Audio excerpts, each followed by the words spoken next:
Our second deputation is Peggy Peterson. Welcome, Mrs. Peterson. I have a resolution, council, moved by Councillor Nishikawa, seconded by Councillor LaCroix, that the request by Peggy Peterson for leave to make a delegation or deputation for the power project at the North Battle Falls be granted. Are there any questions or comments? If there's not, all those in favor? That is carried. Thank you to the chair and to all of the councillors here and to the public. I'm here to speak to you regarding an item on your agenda for this evening regarding the entrance permits for the district lands beside the North Battle Falls in downtown Ballard. You are being asked to validate these permits, which will create imminent and permanent harm to the part of Muskoka that has become near and dear to me and near and dear to many generations before me.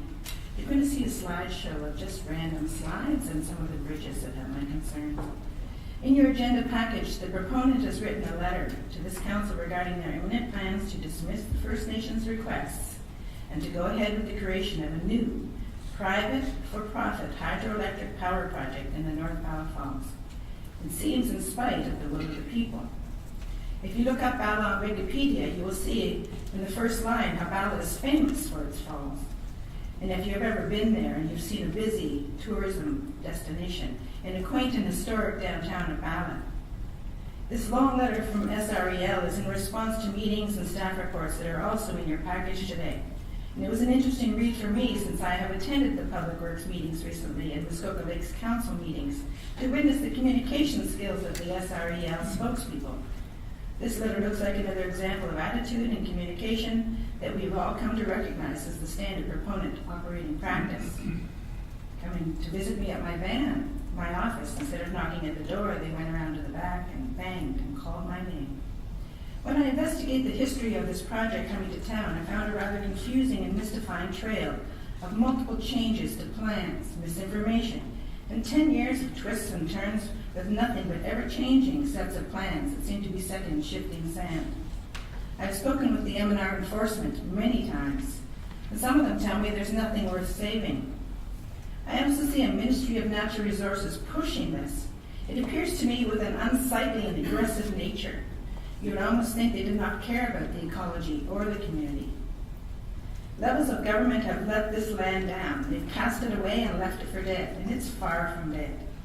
I, however, have had the unique experience of living on this land in an unprecedented occupation for over 168 days. And I can tell you it is a jewel and a haven for wildlife and people every day. It's also an integral natural part which allows the migration of things like threatened turtles and trumpeter swans. I am hopeful that in the 10 minutes that I have, I will make a convincing argument to not validate these entrance permits at this time. Let's give Kathleen Wynne a bit more time to see her way out of this, and let's protect this sacred space for the benefit of all future generations.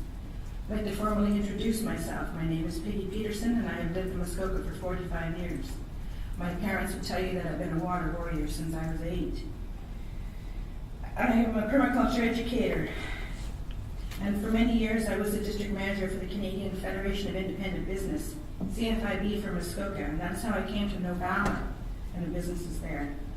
I'm also Idle No More, and it was a privilege to get an invitation to an event hosted by Chief Franks from the Watau Mohawks on August 28th. Portage of the traditional portage of the falls in Bala. And when I arrived, I was instantly moved by the mass of people who came to that event to voice their concerns over this project and share solidarity with the Watau Mohawks. This 40-year land lease of all the Crown land waterfront around the falls for destruction has created an all-nations effort. Waterfront around the falls, this project appeared to me instantly to be completely wrong, and it began a journey for me that has lasted almost 6 months. It's going to be a book, and it's going to be a movie.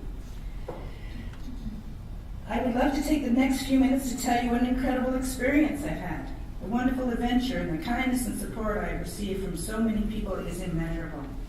But I have far more grave and serious matters to discuss.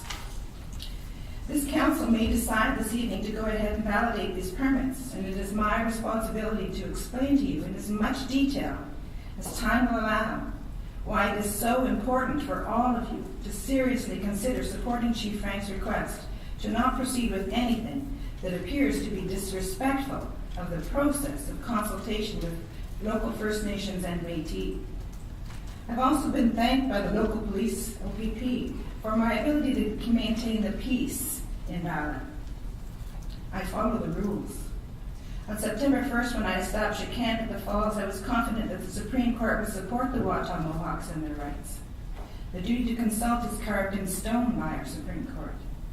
These are also Williams Treaty lands, a massive treaty which covers a huge area of Ontario. Of course, I had no idea how slowly this process would be, so I am still here, defending the land and the water. I really want to assure all of you, as elected officials, that you do have the power to stop this project, and you do have the power to stall this project. You're elected officials, and you represent the entire water catchment area that is a Muskoka watershed, and Muskoka Lakes Association has described to us. It's a massive watershed up into Algonquin Park. The people of Muskoka expect you to make decisions carefully. The public also relies on you to be the last line of defense from harm, and the risk of harm is incredibly high. The risk to public safety from an accident far too great for this decision to be taken lightly. This company has shown very little interest in the well-being of anything that we as the people of Muskoka value. Water is valuable, so are the trees, and so are the turtles. This looks to me like 4 pieces of beautiful crown land, waterfront, waterfall property in Muskoka with a scenic, user-friendly waterfalls being taken away and thrown away by a handful of government thugs. What is the appropriate real estate value of this land? $10 or $15 million? If the government is giving this land away, why is it going to a private, for-profit Toronto real estate developer? Why is it getting taken away from the public and destroyed? Let's ask for it to be designated as parkland and wildlife habitat. That seems a better option for everyone, including the province. I'm asking all of you to seriously consider the fact that the risk of a high water event similar to the spring of 2014 is a real possibility and a real consideration for all of you. Public safety is your mandate, and I believe that the district government of Muskoka does a great job with this currently. The force of water can be a serious problem, and damage can happen in moments when a dam breaks or weather creates overages. Bridge supports can be washed away in minutes. What is the cost of a new bridge? Will there be enough insurance to cover it? Will the insurance company question any or part of the claim? The elders say never turn your back on a river. The complete damming of the North Falls will give few options for getting that water moving safely through the very old and undermined South Valley Falls. SREL told Muskoka Lakes Council that if there was a serious water event, they could rip out the massive coffer dam with a few days' notice. And apparently this process may send a stream of debris down the Moon River. Not a reasonable response, in my opinion. SREL are planning to drill and blast a brand new drain hole for all the lakes and rivers in Muskoka. They're going to drill and blast a new drain hole for this entire watershed. And it's linear granite, and I have pictures I could show you. That granite runs in a straight line from where the drilling and blasting is to that 103-year-old rail bridge, and I have the evidence to prove it. This is a small hydro project at the North Valley Falls, and the blasting of the granite by a yet-to-be-determined contractor within possible spitting distance of the District of Muskoka Bridge on a critical Highway 169 and a 103-year-old train bridge, oil train bridge, one of two that passes within feet of this project. There are many letters of concern and complaints that have gone to CP Rail and the Ministry of Transportation, and the lack of emergency egress should a derailment happen as a result of the blasting of this very linear granite. It's going to trap people. As councillors, how would you feel? How would it represent to you as a council if we had a tragedy like Lac Mégantic in Bala, Muskoka? As councillors, your pathways to your decision must be based on the facts, but I am concerned that you do not have all the facts on the table yet. Have you seriously considered the turbulent nature of this plant, the turbine, on the ability to safely use the falls at all, when the random nature of a power plant tells us to be very careful? Did you know a remote start will be announced with sirens warning so people using the Moon River below the falls will know that wild water is coming? How will it be for the people sitting in a pastry from Don's Bakery when these sirens go off and the falls dries up? I want to convince you of your obligation as stakeholders in our health and well-being and the health and well-being of the Muskoka watershed, our communities, and our ecology in general. Your letterhead says it all at the bottom, building a legacy. I am also hoping you'll connect with the other issues that will support a decision to not proceed right now with the validation of these permits.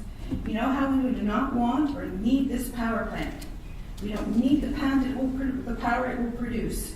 In fact, the Auditor General of Ontario has suggested all of these small projects be cancelled because they are driving our hydro rates sky high and creating real financial hardships for many people in Muskoka. They will drive up your hydro bills and the bills of your voters. This story is making headlines everywhere. Our hydro bills were supposed to go down 46% in the last 7 years, according to the Auditor General, but our bills have actually gone up 1,500%. This is a money pipeline, and let me assure you, we are finding out where the money is going. There is no one from Bala and Waton who's going to benefit from this project. And that leads me naturally into the question of conflict of interest for members of District Council who are also representing municipalities like Huntsville and Bracebridge, who may have a pecuniary interest from the establishing of this power project. Can anyone in good conscience vote to destroy one municipality to the benefit of the finances of their own municipality? The issues of heritage designation have not been considered properly, nor has the fact that the Bala Falls is now under jurisdiction of the Parry Sound Area Biosphere. What about the laws in Ontario under the Environmental Bill of Rights, which gives support in law and measurable standards of public consultation and consent to committee on projects like this? And I quote, "The EBR was established in 1994 as one of the most significant environmental laws of our time.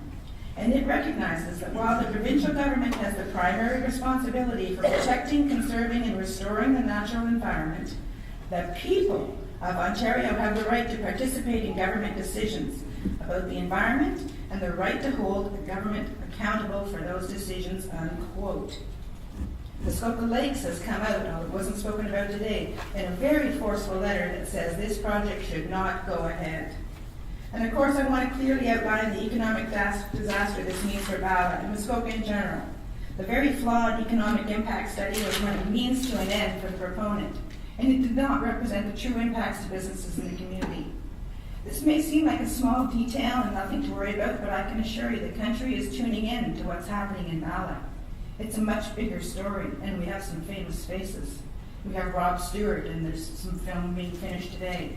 We have Survivor Man, we have John Ralston Saul, and we have the Council of Canadians. We also have Pat Wilson, and you have a copy of his letter.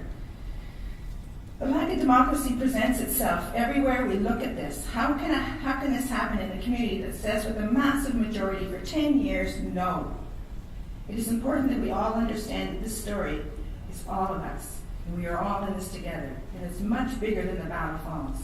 And the larger public is waiting to get a decision that truly reflects the will of the people and the greater good for all. And I'll be where I need to be tomorrow and every other day until the project is stopped. Today you are choosing an ending to this story. And what will the legacy be? Thank you for your time and consideration.